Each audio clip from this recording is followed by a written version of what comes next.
recently, there were 9 of us that went on our work camp missions trip. We went to Dexter, Maine, and John's going to be up here in a second and tell us a little bit more about Dexter, Maine. But one of the main themes that we had was this phrase, relentless, and we examined how God's relentless pursuit, love, restoration, forgiveness in our lives makes all the difference. And each evening, as we gathered for worship, we read a moment from the life of David. And what we read this morning was just a moment when David was just a young boy. He was the king of Israel, had been a corrupt and horrible and disobedient king. And God said, I am not going to choose someone like that. That was your choice. Now I'm going to go and choose someone after my own heart. Because the Lord doesn't look on the outside as people do, but on the inside. So God chooses this young man, this teenage boy, to be the next king. And as we followed the life of David, we saw how his highs, his lows, his successes, and his utter failures.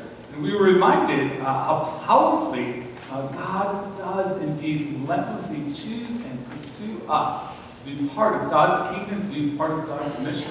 And it was extremely helpful and a reminder of how much God values our participation and our presence, every presence in God's kingdom. We're going to show a video, and then John's going to come up and share some of his reflections from our work camp experience.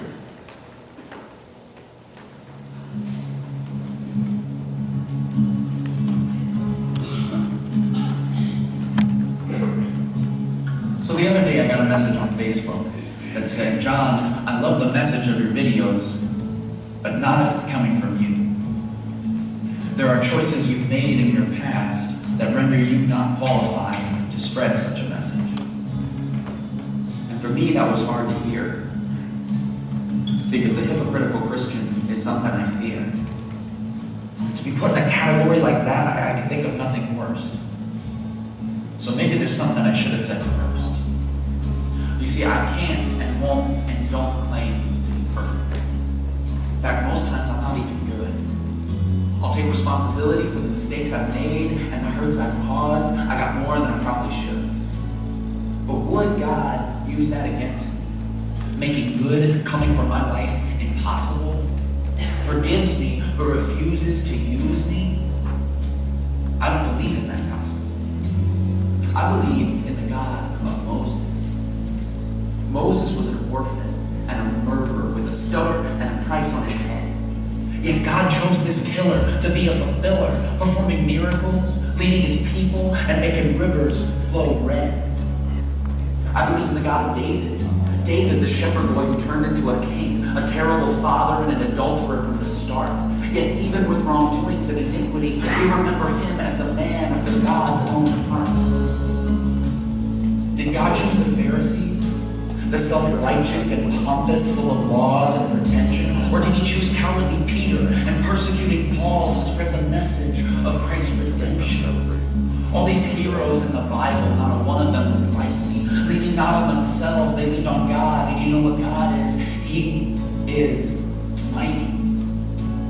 So can God use me? A broken, steaming mess?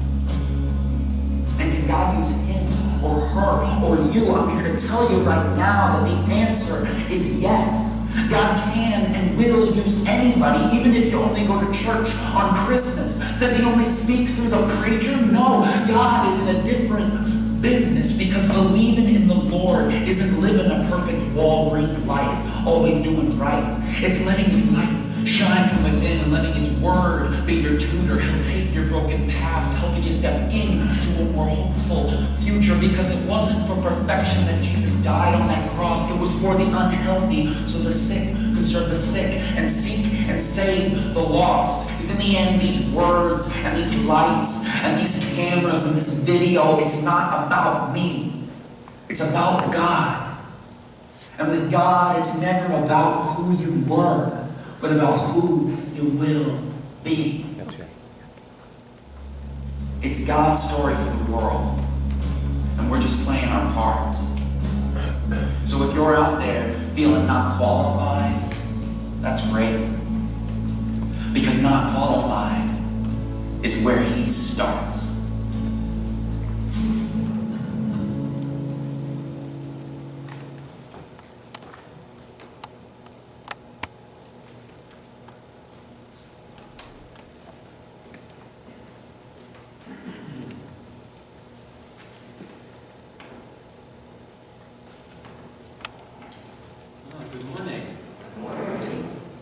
Recently I saw Matt Finello, and when I saw him, it brought back memories of my first work camp in '98. We went to Wynard, Montana, and at first I was wondering what I was getting myself into. I thought, okay. But then when we got to Wynard, I was with Matt and the other youth, because I found the youth really introduced me to work camp. The adults did in a way, but more so the youth. Because I saw through them the excitement and the joy of going to work camp. So after my first one, I thought, okay, I'll try another one. It's been another one, and another one, another one. So this year is my 22nd work camp. And every year I go, there's just that excitement and joy working with the youth from Alpine, and also the youth I meet at work camp from different parts of the country. And this year, my work crew was a fantastic work crew. And I had a fantastic co-leader, Denise. And my work site this year was out in the country. So we helped our work camp, our resident name was Kathy. She's a fantastic lady too. So we helped paint her house. And she was with us every day helping us. She had lunch with us every day. She had our work camp devotions with us every day. And also her dog Roscoe was with us every day too. So I think we left on that Friday, Roscoe probably thought, well, I'll see you guys tomorrow. Well, we did not show up on Saturday, so I'm sure Roscoe probably thought, where'd you guys go? Because he got a lot of attention during the week. And for me, work camp is an intergenerational experience. You've got different ages working together, which is just phenomenal. Because you got starting at age 14, on up to, well, up to my age.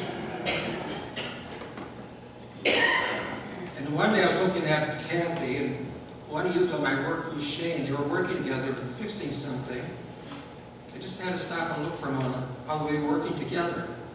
Shane, high school age, and Kathy, in her 60s, working together. And I thought, oh, that's just a beautiful sight. How different ages can work together and learn from each other. So I said, all the years I've gone, I've experienced so many different work crews through the years.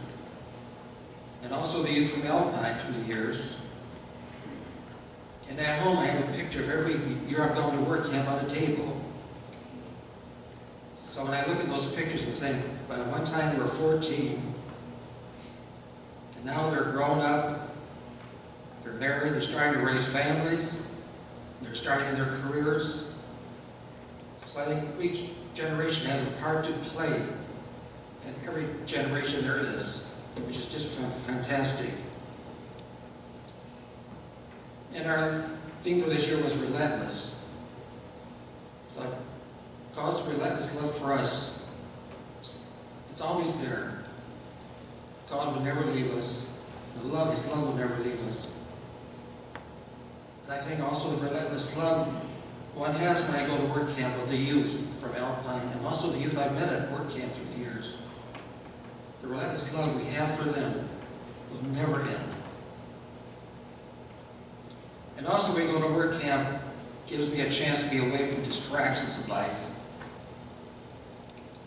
Because every day we get up, get dressed, go for breakfast, go to our morning program, go to our work site, come back, have showers, some free time, dinner, evening program, youth group devotions.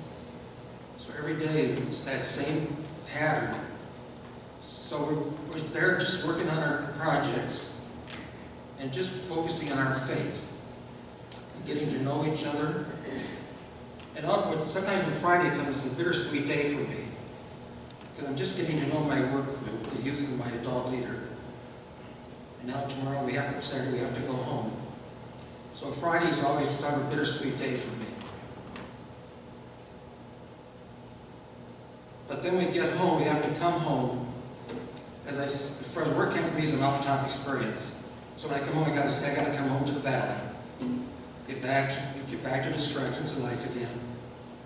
Like I said, that 1 week that I'm at work camp, just seems so wonderful to be away from distractions like nothing, no political ads, nobody discussing politics.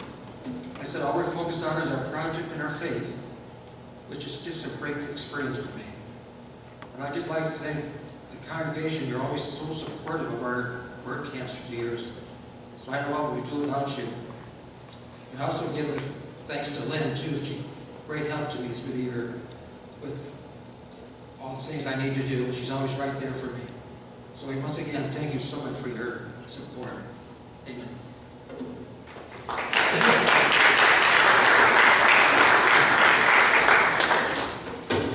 Once again, I also want to say give thanks to all of you for all your support and for your care, for your prayers. Many lives were changed, both in terms of those who went and those who were served. It was a great time of connecting with people and connecting with God. And a big thank you to John for his leadership in the work camp. Thank you for all you do as well. Please stand for our song of the day.